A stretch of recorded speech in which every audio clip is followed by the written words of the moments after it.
자, 아까 높이 표현에서 한 가지 여러분들 좀 더 추가를 한다면은 우리가 하나의 문장에 꼭 하나의 높이 표현만 쓰이는 건 아니에요.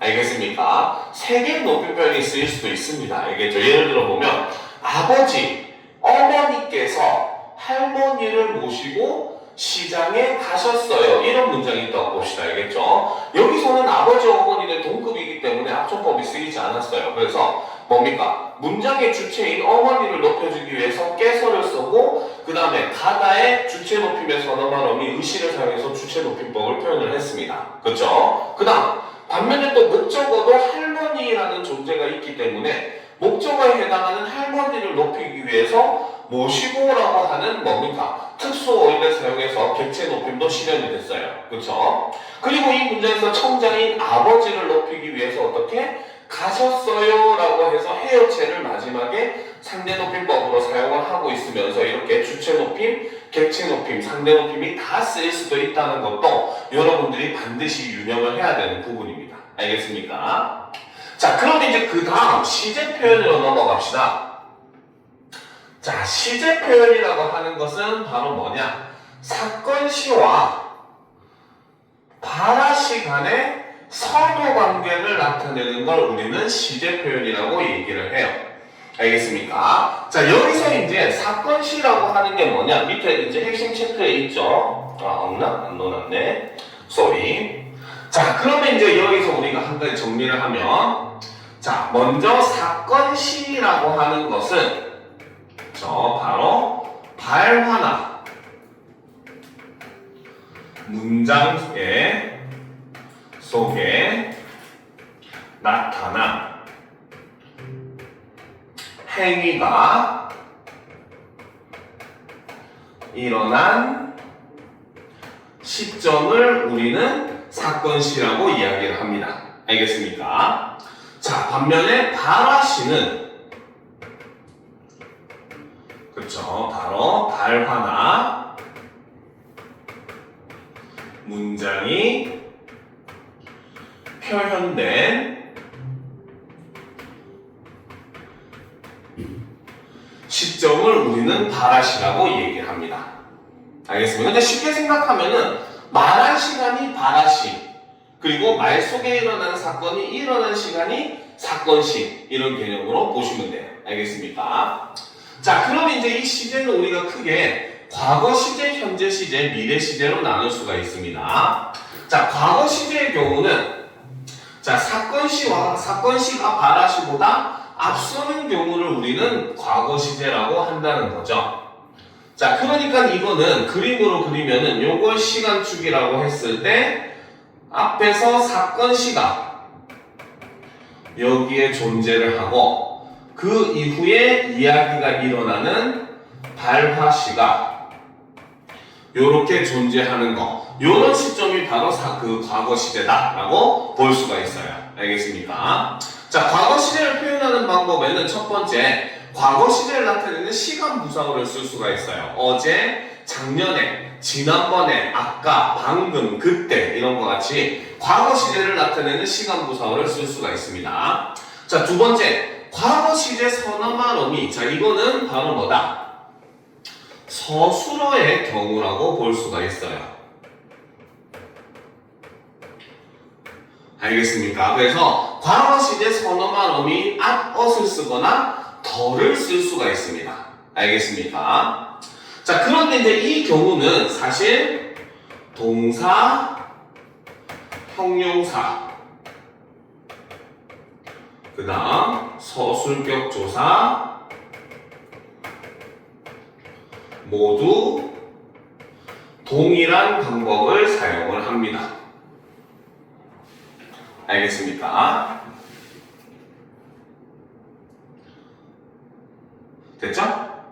자, 그런데 과거 시제로 쓴 말이 관형으로 쓸 수도 있어요. 알겠죠? 이때는 어떻게? 과거 시제 관형사형 어미 은이나 던을 사용을 하면 돼요. 알겠죠? 이때 조심할 것은 자, 동사는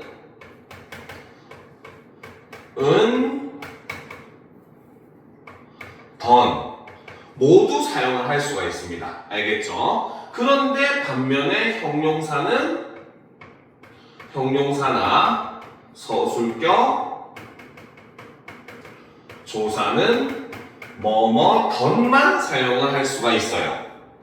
자, 그렇기 때문에 이렇게 시제 표현을 가지고도 우리는 사실 동사와 형용사를 구분할 수가 있습니다. 알겠습니까? 그래서 실제로 모의고사나 내신 문제에서 이 시제 구분하는 내용이 동사, 형용사 구분하는 문제로 나타나기도 합니다.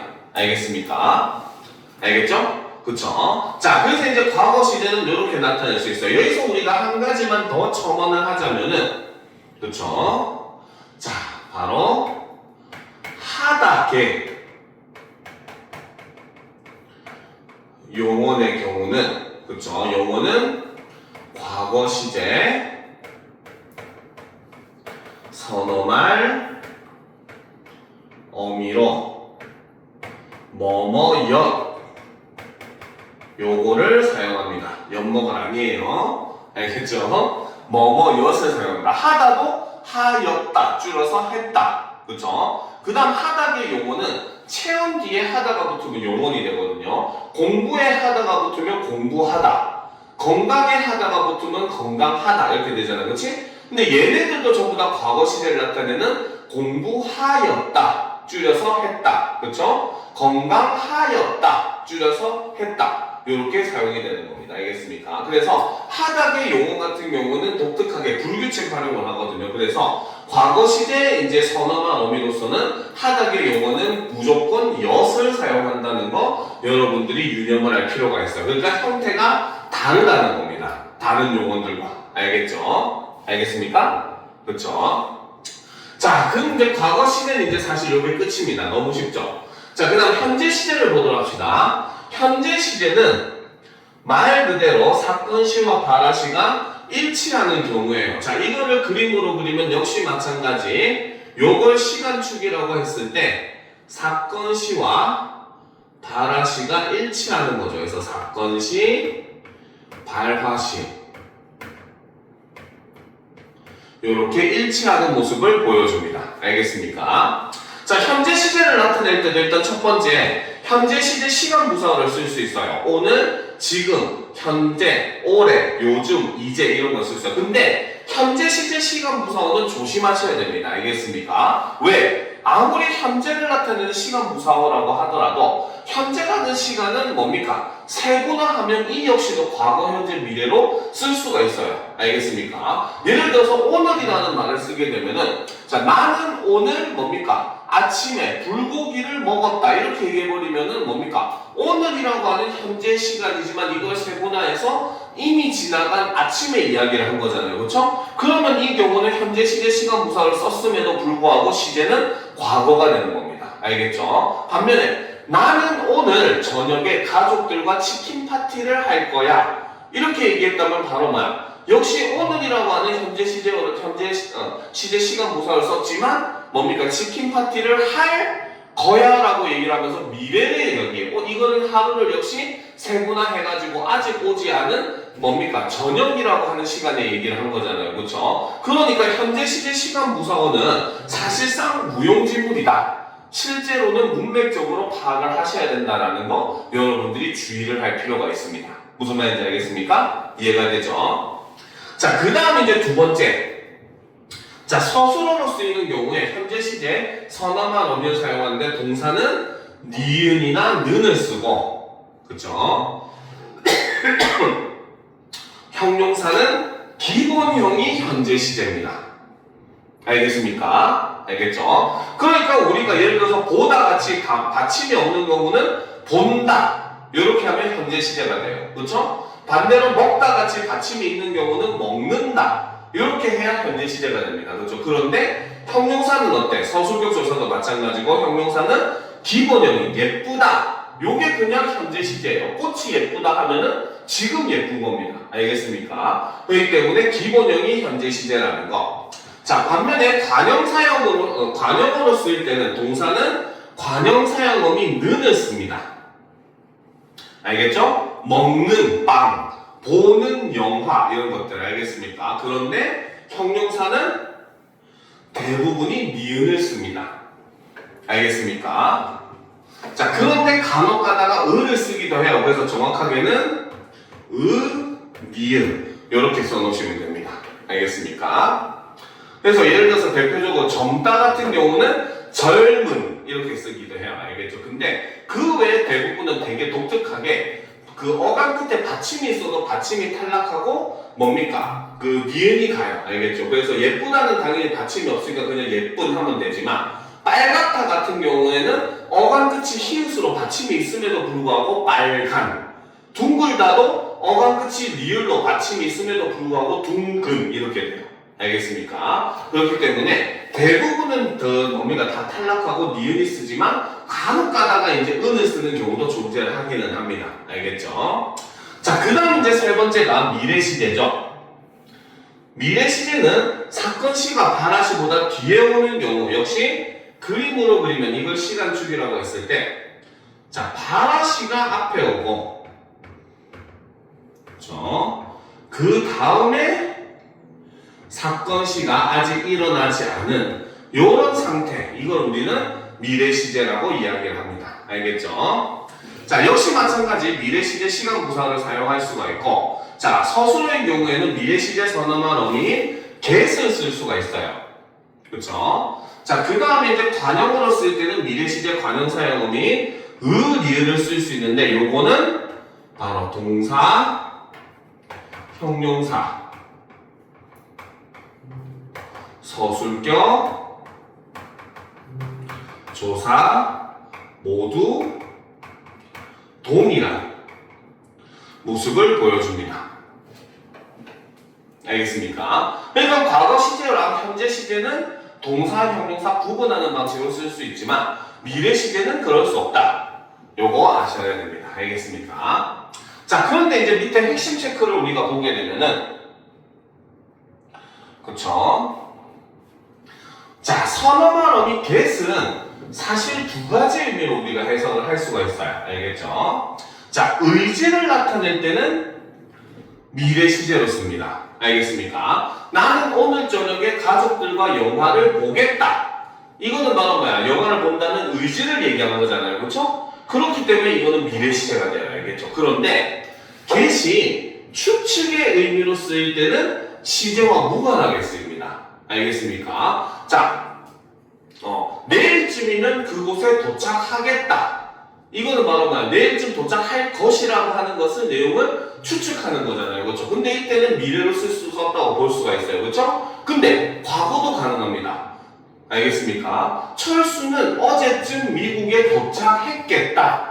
이렇게 얘기하면 바로 뭐야? 했다라고 하는 과거 시제 옆에다가 get을 붙였잖아요. 그렇지? 이때는 추측의 의미라고 볼 수가 있어요. 알겠죠? 혹은 철수는 지금쯤 집에 도착하겠다.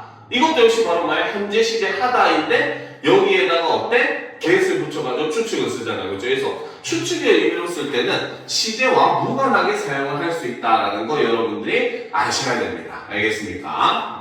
자, 그 다음 이제 시제에서 상이라고 하는 게 존재를 해요. 알겠죠? 자, 상은 진행상과 완료상으로 나눌 수가 있습니다. 진행상은 발화시에 여전히 동작이 진행되고 있는 것이죠. 그래서 진행상을 나타내는 대표적인 표현이 뭐뭐고 있다 라는 표현이 있습니다. 자, 반면에 완료상은 발화시에는 동작이 이미 끝나고 결과가 지속되는 거죠. 그래서 이 경우는 대표적인 게 뭐뭐 버렸다. 요런 표현, 버렸다. 이렇게 하잖아요. 그치? 그쵸? 요런 거는 완료상입니다. 알겠죠? 자, 그런데, 자, 뭐고 있다는 솔직하게 얘기하면은 중의적인 표현이에요. 알겠습니까? 자, 이거는 하나 적어 놓읍시다. 뭐고 있다의 중의성을 한번 살펴보도록 합시다. 자, 뭐고 있다가 자, 이건 예문으로 살펴봅시다. 자, 철수가 지금 멋진 옷을 입고 있다. 자, 이런 문장이 있다고 봐요. 알겠습니까?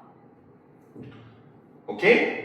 그죠? 자, 이 문장은 진행상이 되기도 하고 완료상이 되기도 합니다. 알겠습니까? 자, 첫 번째. 진행상의 의미로 해석을 하면 어떤 의미가 되느냐? 바로 뭐다? 옷을 입는 행위를 하는 중이라는 뜻이 돼요. 그죠? 그지? 지금 주섬주섬 옷을 갈아입고 있는 거야. 알겠습니까? 자, 그런데 이 표현이 완료상으로 의미가 될 수도 있어요. 완료상으로 해석을 하면 바로 뭐다? 옷을 입는 행위를 끝냈고, 그렇죠? 입고 있는 상태가 지속되고 있는 의미면은 완료상. 지금 옷을 이렇게 변태가 아니라서 밖에서 갈아입진 않았잖아요. 그치? 다 입고 있는 상태면은 완료상. 알겠습니까? 근데 주섬주섬 입는 중이라면은 진행상이 되는 거예요. 알겠습니다. 그래서 뭐고 있다 같은 경우는 완료상으로 해석을 할 수도 있고 진행상으로 해석할 수도 있다는 거 여러분들이 유의를 할 필요가 있습니다. 알겠습니까? 자, 시제는 이게 끝이에요. 절대 시제, 상대 시제는 아마 여러분들 학교에서 하지 않을 거니까 일단 지금은 뺄게요. 알겠죠? 만약에 하게 되면은 얘기해 주세요. 설명을 해줄 테니까 간단하게 합니다. 자, 피동 표현과 사동 표현. 자, 이거 같은 경우는 설명은 되게 간단합니다. 알겠죠? 근데 실질적으로 여러분들이 이제 문제를 풀어보면서 파악하는 거는 조금 까다롭긴 해요. 알겠습니까? 자, 그럼 일단 피동 표현부터 보도록 합시다. 자, 피동 표현이라고 하는 것은 자, 주체가 다른 대상에 의해서 어떤 행위를 당하는 표현을 우리는 피동 표현이라고 합니다. 알겠습니까? 자, 그리고 이제 이 피동의 반대는 능동이에요. 알겠죠? 능동은 주체가 행동을 스스로 하는 거. 피동은 주체가 어떤 행위를 당하는 거. 알겠습니까? 그렇죠? 자, 능동 표현을 피동 표현으로 바꿀 때 첫 번째, 능동문의 목적어가 뭐가 된다? 피동문의 주어가 됩니다. 알겠죠? 그 다음, 능동문의 주어는 피동문에서 부사어가 됩니다. 알겠습니까? 자, 그리고 이제 마지막이 바로 뭐다? 서술어를 바꿔줘야 되는데, 서술어를 바꾸는 방법도 파생적 피동과 통사적 피동으로 나눌 수가 있어요. 알겠습니까? 파생적 피동은 말 그대로 파생 접사를 사용을 하는 건데 이 경우에는 이희리기를 사용을 합니다. 알겠습니까? 자, 이때 이 이희리기는 바로 뭐다? 지배적 접사입니다. 알겠죠? 성질을 바꿔주는 역할을 해요. 알겠죠? 왜? 능동문일 때는 문장이 주어 더하기 목적어의 두 자리 서술어였는데 이것이 파생적 사동이 돼가지고 피동 표현이 돼버리면은 이 문장은 주어 더하기 부사어의 두 자리 서술어가 됩니다. 서술어 자릿수도 동일하지만 필요로 하는 문장 성분이 달라지기 때문에 뭐다? 서술어 그 단어의 성질을 바꿔준다고 보는 것이고 그렇기 때문에 이 경우 이런 것들을 지배적 접사로 취급을 합니다. 알겠습니까? 큰일이네 이거. 그죠? 자, 그 다음 이제 통사적 피동은 합성동사나 보조용어를 사용하는데 지다 혹은 뭐뭐게 되다, 뭐뭐 되다 요거를 사용을 합니다. 알겠습니까? 자, 그런데 자, 피동 표현이 이것만 끝이면 사실 문제가 아니긴 한데 피동 표현이 불가능한 경우가 있어요. 표현이 불가능한 경우가 있습니다. 알겠습니까? 자, 첫 번째는 바로 뭐다? 서술어가 자동사인 경우. 왜? 앞에서도 얘기했지만 능동 표현의 목적어가 피동 표현의 주어가 된댔잖아요. 그렇죠? 근데 자동사는 뭐야? 목적어를 취하지 않는 동사잖아요. 그렇죠? 그러면 바로 뭐다? 주어가 될 수 있는 낱말이 존재를 하지 않게 되고 그러면 당연히 뭐다? 피동 표현으로 바꿀 수가 없다는 거죠. 무슨 말인지 알겠습니까? 그렇죠? 자, 그 다음에 이제 두 번째 경우. 자, 서술어가 형용사인 경우가 있습니다. 알겠죠? 자, 이 경우는 오직 통사적 피동만 가능합니다. 알겠습니까? 그러니까 낮아지다, 길어지다, 높아지다, 예뻐지다 이렇게 되잖아요. 그렇죠? 이 경우는 통사적 피동만 가능해요. 알겠습니까? 이희리기, 파생 접사를 쓸 수가 없습니다. 알겠습니까? 자, 그리고 세 번째 바로 서술어 자체, 그렇죠? 능동이나 피동의 의미가 내포가 된 경우가 있어요. 이때는 서술어 안에 이미 능동이나 피동의 의미가 존재하기 때문에 따로 피동 표현을 만들 수가 없습니다. 이거는 예를 들어 줄게요. 대표적인 예가 맞다, 때리다,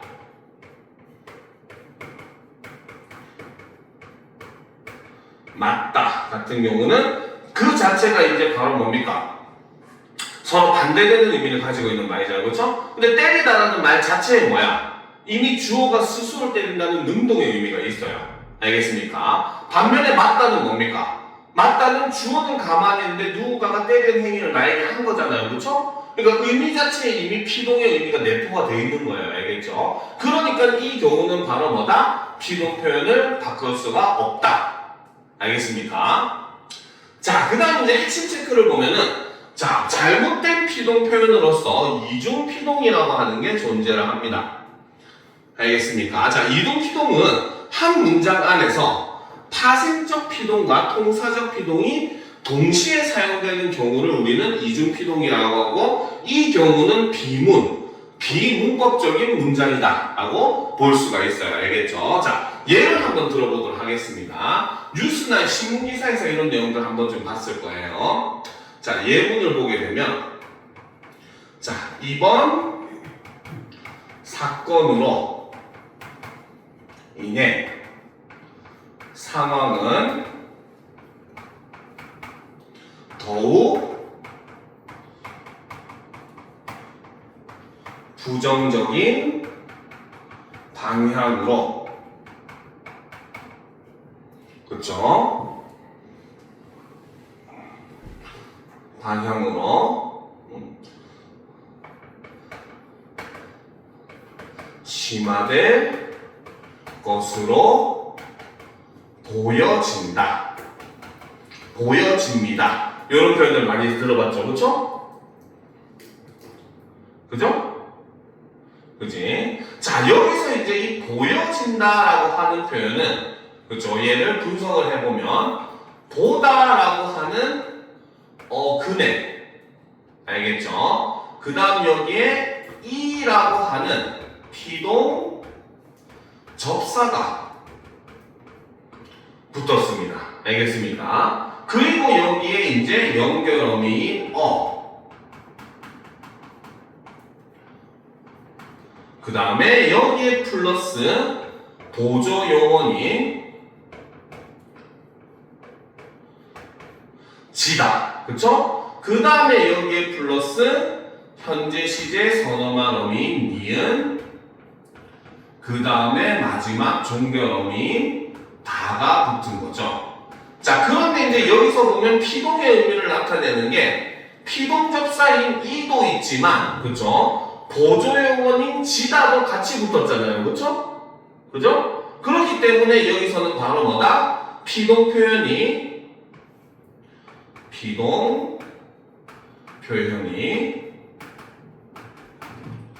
두 번 사용이 된 것이고, 그렇기 때문에 이 경우는 이중피동. 왜? 우리가 180도 돌았는데 또 180도 돌면은 360도 제자리잖아, 그렇지? 그러니까 이중피동이라고 하는 것은 원래는 성립할 수가 없다는 겁니다. 무슨 말인지 알겠습니까? 다 적었어요? 다 적었습니까? 빨리 적어야죠. 다 안 적은 것 같은데 분명히. 큰일이네. 됐습니까? 됐죠? 그렇지? 자, 그럼 이제 사동 표현으로 넘어갑시다. 사실 사동까지만 하면 이제 거의 끝났어요. 부정이나 뭐 인용은 너무 쉬우니까 밑에 있어요. 왜 다음으로 넘어갑니까? 그렇죠? 자, 사동 표현 보도록 합시다. 자, 사동 표현이라고 하는 것은 바로 주체가, 그렇죠? 다른 대상에게 어떤 행위를 시키는 표현을 사동이라고 하고, 사동의 반대는 우리가 주동이라고 합니다. 자, 근데 여기서 한 가지 알 거. 주동과 능동은 구분할 수 없어요. 알겠습니까? 즉, 주동과 능동은 사실은 똑같은 개념인데 반대가 다르기 때문에 구분을 해놓은 겁니다. 알겠습니까? 예를 들어서 철수가 책을 읽는다라는 문장이 있어요. 이것만 가지고는 얘가 능동인지 주동인지 알 수가 없어요. 알겠습니까? 그런데 만약에 이 문장과 함께 있는 문장이 책이 철수에게 읽힌다라고 됐으면은 피동문과 함께 있으니까 얘는 능동문이 되는 거예요. 알겠습니까? 그런데 반면에 선생님께서 철수에게 책을 읽히신다라고 하는 뭡니까? 사동문과 함께 있으면 얘는 주동이 되는 겁니다. 알겠죠? 그래서 능동과 주동은 구분할 수 없다는 것도 알아두실 필요가 있습니다. 자, 주동 표현을 사동 표현으로 바꿀 때는 첫 번째, 주동문에게 주동문의 주어에게 행위를 시킬 수 있는 임의의 주어를 만든다는 거죠. 그렇기 때문에 사동문이 되면은 바로 뭐다? 서술어의 자릿수가 플러스 1이 되는 겁니다. 알겠습니까? 자, 그 다음 주동문의 주어를 사동문의 부사어로 바꿔주고, 주동문의 목적어는 그대로 사용하고, 서술어는 어떻게? 그렇죠. 사동사 혹은 사동형으로 바꾸는데 이때도 파생적 사동과 통사적 사동이 존재를 합니다. 알겠죠? 파생적 사동은 말 그대로 파생전미사 이희리기 우구추를 사용을 해요. 그렇죠? 자, 이희리기 우구추 역시 마찬가지 지배적 접사입니다. 그렇죠? 얘는 주동일 때는 주어 더하기 목적어의 두 자리 서술어입니다. 알겠습니까? 그런데 이것이 사동이 되면은 주어 더하기 목적어 더하기 부사어의 세 자리 서술어가 됩니다. 그러니까 서술어의 자릿수가 변화를 하기 때문에 얘는 아예 자릿수 자체가 변화를 하죠. 그렇기 때문에 얘는 지배적 접사라고 볼 수가 있어요. 자, 근데 여기서 우리가 또 주의할 게 하나가 뭐냐면 피동형과 능동형, 사동형이 동일한 단어들이 많습니다. 알겠습니까? 예를 들어서 보다 같은 경우는 자, 산을 넘으니 바다가 보였다. 이런 말은 뭐야? 바다는 보는 걸 당한 거잖아요. 그렇죠? 이러면 피동이 되는 겁니다. 알겠습니까? 그런데 선생님께서 학생들에게 넓은 바다를 보였다. 이렇게 얘기하면은 학생들에게 보게 만든 거기 때문에 사동이 돼요. 알겠습니까? 읽다도 마찬가지죠. 책이 철수에게 읽힌다 하면은 피동이야. 그렇죠? 근데 선생님께서 철수에게 책을 읽히신다라고 하면은 사동입니다. 알겠죠? 그러니까 이희리기의 경우는 그 피동과 동일하기 때문에 의미상으로 파악을 해 주셔야 됩니다. 알겠습니까? 자, 그 다음에 이제 통사적 사동은 합성 동사나 보조용어인 뭐뭐게 하다, 뭐뭐 시키다를 사용을 합니다. 알겠죠? 자, 그런데 자, 여기서 진짜 중요한 거 하나가 바로 뭐냐? 파생적 사동의 경우는 직접 사동과 간접 사동의 중의적인 의미를 가집니다. 알겠습니까? 자, 여기서 직접 사동이라고 하는 건 뭐냐면 주체가 대상한테 직접 행동을 해줌으로써 그 행동을 하게 만드는 거예요. 알겠습니까? 예를 들면은 엄마가 동생에게 밥을 먹였다라고 했을 때, 그쵸? 그죠? 이게 직접 사동이 되면 뭐야? 엄마가 직접 밥을 떠가지고 입 벌려봐 해가지고 먹여주는 게 직접사동입니다. 알겠습니까? 근데 엄마가 동생에게 밥을 먹었다는 간접사동으로 해석도 돼요. 왜? 밥 차려놓고 얘들아 밥 먹어 하면은 명령만 하고 행동을 하지 않았잖아요. 그렇지? 이게 바로 간접사동입니다. 이거 직접사동은 주체가 직접 행동을 함으로써 어떤 대상에게 행동을 하게 만드는 게 직접사동인 거고, 간접사동은 주체는 명령만 함으로써 대상에게 행동을 하게 만드는 게 간접사동인데, 파생적 사동의 경우는 직접사동과 간접사동의 의미를 동시에 가집니다. 알겠죠? 그런데 통사적 사동의 경우는 오직 간접사동의 의미만 가집니다. 알겠습니까? 그래서 엄마가 동생에게 밥을 먹게 했다. 이렇게 표현하면 뭐야? 무조건 밥 차려놨으니까 밥 먹어 하고 명령만 한 경우가 된다는 거예요. 무슨 말인지 알겠습니까? 자, 사동에서는 이제 불필요한 사동이라고 하는 게 존재를 해요. 그래서 주어가 스스로 행동하는 문장의 경우에는 사동문으로 표현할 수가 없다는 거죠. 시험에 잘 나오는 예를 보시게 되면, 자, 내가 이번에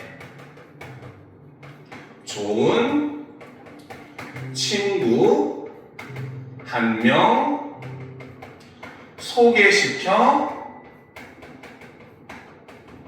줄게. 이런 표현이 있다고 봅시다. 알겠습니까? 자, 여기서 소개라는 행위를 하는 사람은 누굽니까? 누가 소개해준다는 거야? 그치, 나가 소개를 하는 거잖아요. 그렇죠? 그러면 당연히 여기서 소개시켜준다라고 하는 사동 표현을 쓸 수가 없다는 거예요. 알겠죠? 그러면 얘는 올바로 고치면 어떻게? 소개해 줄게로 고쳐야 됩니다. 알겠습니까? 왜? 이 경우는 바로 뭐다? 주어는 나이고, 그쵸? 반면에 소개라는 행위를 하는 사람도 누구기 때문에 나이기 때문에 나가 행동하는 걸, 내가 내 스스로 행동하는 걸 사동 표현을 쓸 수가 없다는 거죠. 알겠습니까? 이해가 되죠? 자, 그럼 이제 다음으로 넘어갑시다. 정말 간단하게 부정 표현, 인용 표현하고 마무리하도록 합시다.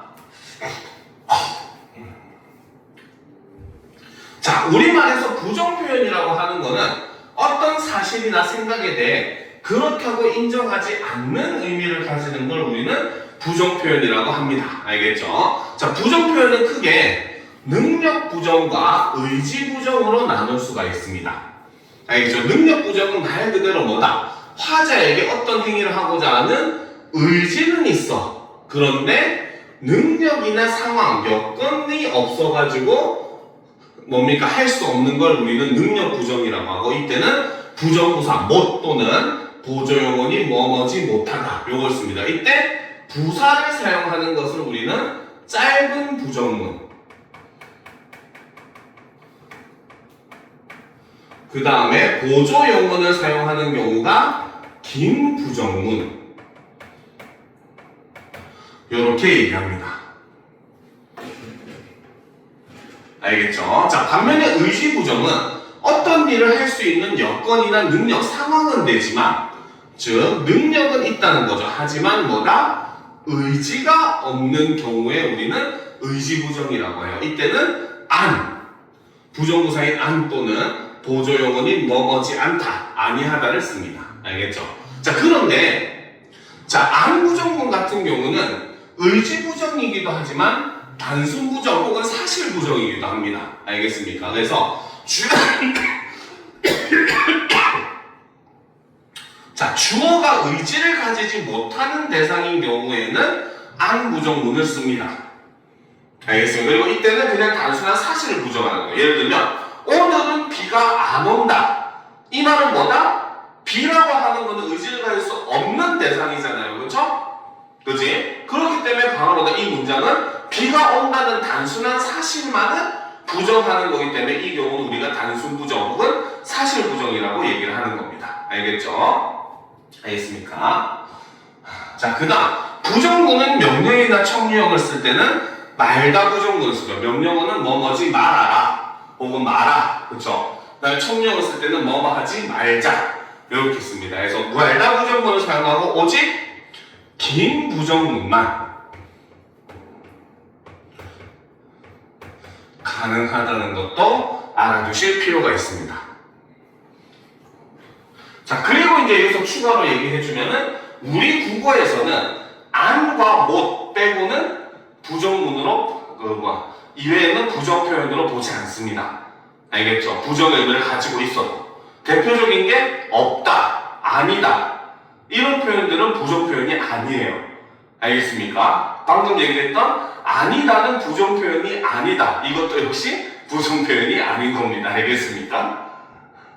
무슨 말인지 알겠죠? 말다는 부정, 이거는 명령일 때만 쓰는 거고, 이때는 명령일 때는 부정문으로 취급을 하는 거예요. 알겠죠? 그러니까 얘는 좀 부정문, 명령이나 청유에서만 쓰는 특수한 경우라고 볼 수 있고, 그 외에 다른 단어를 기준으로 했을 때는 안타나 아니다 같은 경우는 부정 표현으로 보지 않아요. 알겠습니까? 이해가 되죠? 그렇죠. 그래서 학생들이 제일 이해 못하는 게 아니다 같은 경우에, 아니다는, 나는 학생이 아니다 하면 학생이라는 사실을 부정하는 거 아닌가요? 라고 생각할 수 있지만 사실 이건 부정 표현이 아니다라고 생각을 하셔야 됩니다. 자, 그럼 마지막 인용 표현을 봅시다. 자, 인용 표현은 다른 사람의 말이나 글을 가지고 와서 인용해서 표현하는 게 인용 표현입니다. 인용 표현은 다시 직접 인용과 간접 인용으로 나누는데, 직접 인용은 직접 인용 조사인 라고를 사용을 하는 것이고, 간접 인용은 간접 인용 조사인 고를 사용을 합니다. 알겠습니까? 이게 끝이에요. 인용 표현은. 알겠습니까? 그런데 인용 표현에서 조심할 건 하나 있습니다. 알겠죠? 바로 뭐냐? 직접 인용을 간접 인용으로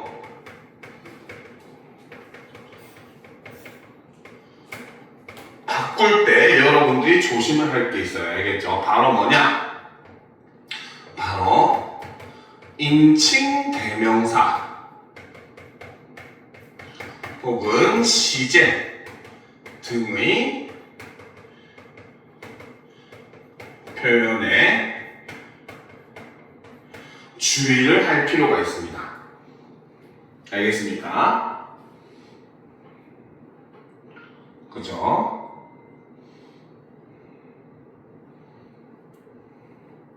자, 예문을 봅시다. 자, 직접 인용문을 봅시다. 자, 민호가 어제, 그치? 자, 오늘 내 생일 파티를 할 거야 라고 말했다. 자, 이렇게 쓰면은 큰 따옴표를 썼고 직접 인용문이 되는 거예요. 라고. 직접 인용조사 라고를 썼잖아요. 그쵸? 그쵸? 근데 이거를 간접 인용문으로 바꾸게 되면 민호가 어제, 그쵸? 그날은 자신의 생일 파티를